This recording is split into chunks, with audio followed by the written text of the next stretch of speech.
الفيديو النهارده كده بقى نستعرض تشكيلتنا للجولة الرابعة في فانتازي الدوري الإنجليزي. هنشوف عملنا ايه وجبنا كام نقطة. فلو انت مش في القناة متنساش في القناة فعل زر الجرس عشان يوصلك كل جديد. ويلا بينا. في البداية كده معانا 45 نقطة. قلينا قوي الجولة دي، احنا كنا في التلات جولات اللي فاتت عمالين نزيد كل جولة. الجولة دي احنا قلينا قوي، جولة الخزوقة حرفيا. ففي حراسة المرمى مارتينيز جاب لي صفر، وكمان انا فعلت الوايت كارد، يعني فعلت وحش قوي، جبت لعيبه وحشه جدا. فيعني الحمد لله الحمد لله نتحسن الجولات الجايه. ففي حراسة المرمى مارتينيز جاب لي صفر بس، استون فيلا كسبت 3-2، مارتينيز جاب لي صفر. خط الدفاع يوم ما افكر لاول مره اجيب ارنولد من الموسم اللي فات، اصلا انا عمري ما جبت ارنولد، اول مره يقوم جاب لي نقطه واحده وليفربول تخسر قدام نوتنجهام. جنبه يعني جابريال معايا من الموسم اللي فات، ما بدلتوش نهائي. يوم ما بدله واجيب مكانه صليبه، جابريال هو اللي يسجل هدف ارسنال الوحيد. بس كويس اللي صليبه طلع بكلين شيت 5 نقط. جنبه بقى لويس بتاع مانشستر سيتي ده جاب لي نقطه، اعتقد اللي هو مش هيكمل معايا، انا جبته الجوله دي بس. في نص الملعب طبعا اللي كان متألق ايزي في كل الجولات، يوم ما افكر اجيبه اكيد مش هيعمل حاجه، يجيب نقطتين ده كالعاده يعني. وروجرز بتاع استون فيلا برضو متألق، ويوم ما افكر اجيبه مش هيعمل حاجة، نقطتين يعني. والله كان نفسي يعمل اسيست من التلاتة اللي استون فيلا جابوها، يعني واتكنز يجيب جونين وانا مش معايا واتكنز اصلا. وصلاح وقع الجولة دي خالص، نقطتين. اعتقد صلاح اصلا ما عملش حاجة في الماتش، ليفربول ما عملتش حاجة في الماتش تقريبا. واخر لاعب في نص الملعب اللي قلت بقى ماتشه سهل، ماتشه سهل قوي، اللي هو ميتوما برايتون قدام سباستيان تاون دي بتاع سام مرسي. قلت هيكسبوا بقى، المكسب مضمون، يقوم جاب لي 3 نقط بس ويتعادلوا. فبجد فعلت الوايت كارد غلط قوي، جبت لعيبه وحشه جدا. خط الهجوم ونيز اللي ما بدأش اصلا في تشكيله فولهام ونزل تقريبا في الدقيقه حاجه و70، جاب لي نقطه المشاركه. وولبك يعني جاب لي نقطتين، احسن يعني احسن من اللي جابه جواو بيدرو، وجواو بيدرو ما لعبش اصلا.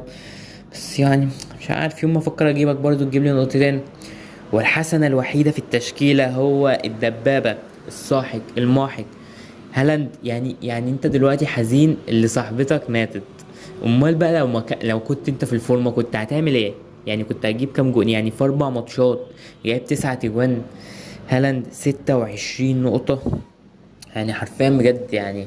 على الدور الاول، لو ما الدور الاول يخلص هالاند ممكن يكون جايب كام نقطة، كام جون معلش، كام جون في 4 ماتشات بس، 9 تجوان 2 هاتريك. اول ماتش قدام تشيلسي جاب جون، وبعد كده جونين في هاتريك في هاتريك.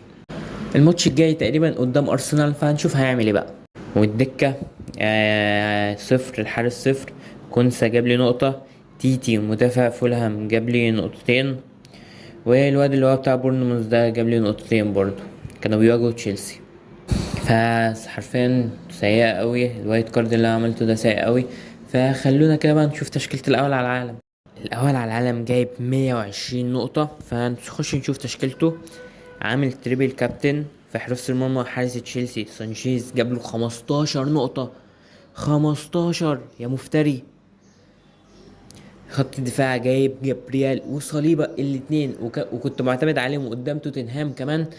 يعني جابريال جاب له 15 نقطة وصليبة جاب له 5، والمدافع التالت كان كوريا جاب له 5. في نص الملعب بقى ايزي جاب له نقطتين، يعني زينا يعني الحمد لله. سميث رو 7 نقط، بوين 5 نقط. جريناتشو اللي سجل في ثلاثية مانشستر يونايتد جايب له 6 نقط. خط الهجوم بقى واتكنز 13 نقطة، انجز 8 نقط، وهالاند بالتريبل 39 نقطة. يعني حرفيا مش عارف يعني ازاي جابرييل وصليبا الاتنين معتمد عليهم قدام توتنهام، وسانشيز اللي 15 نقطة ده.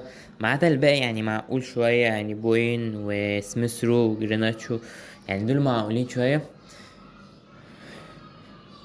فخلوها كده بقى، في النهاية نخش نشوف هنعمل ايه التبديل اللي هنعمله للجولة الجاية. في الصراحة انا شايف يعني ممكن ما بدلش حد، غير هبيع لويس اللي هو مدافع مانشستر سيتي ده، وهجيب مكانه مدافع توتنهام اوتوجي. اما بس فباقي التشكيلة من وجهة نظري لها كويسة للجولة الجاية. هو ممكن برضو صليبة هيقابلوا مانشستر سيتي، فانا خايف من صليبة شوية. فبس كده، لو عندكم نصايح اكتبوها لي تحت في الكومنتات. انا هبدل بس لويس وهنزل اوتوجي. فبس كده يكون الفيديو ده خلص. لايك وسبسكرايب، يعني قلينا قوي الجولة دي يعني ال3 جولات اللي فاتت، بس ان شاء الله الجولة الجاية نعلى. فبس كده، والسلام.